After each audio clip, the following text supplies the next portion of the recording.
السلام علیکم۔ آج جس نظم کا خلاصہ بیان کیا جا رہا ہے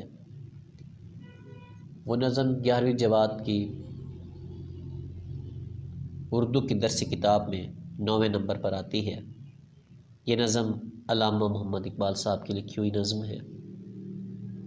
علامہ صاحب فرماتے ہیں کہ ہر مسلمان کے لیے یہ لازم ہے کہ وہ اپنی اصلیت سے آگاہ ہو، وہ جان لے کہ کائنات کی تمام اشیاء اسی کی بدولت دوام ہے۔ اے مسلمان، تو ایک ایسا کسان ہے جو بیج، فصل، برسات سب کچھ خود ہے۔ اے مسلمان، اے نوجوان، تو ایسا مسافر ہے کہ جس کے اپنے وجود میں منزل بھی ہے، رستہ بھی ہے، رہنمائی بھی ہے۔ تو ایک ایسا مجنوں ہے جس کے اندر لیلا بھی ہے، محمل بھی ہے اور صحرا بھی پوشیدہ ہے۔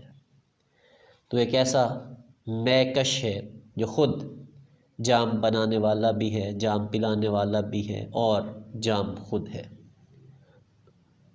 افسوس کہ تو پلانے والے کا محتاج ہو کر رہ گیا ہے۔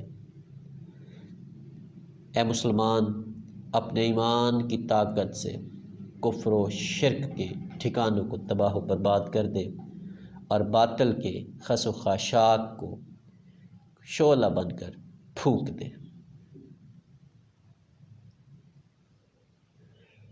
کیونکہ تو باطل سے ڈرنے والا نہیں بلکہ باطل کو تباہ و برباد کرنے والا ہے۔ اے مسلمان، تیری ہستی معمولی نہیں ہے۔ اللہ تعالیٰ نے اپنی آخری کتاب میں تیری ہدایت کے لیے بہت کچھ لکھا ہے۔ تو اس دین کا پیروکار ہے جو دین اللہ کا آخری پیغام ہے۔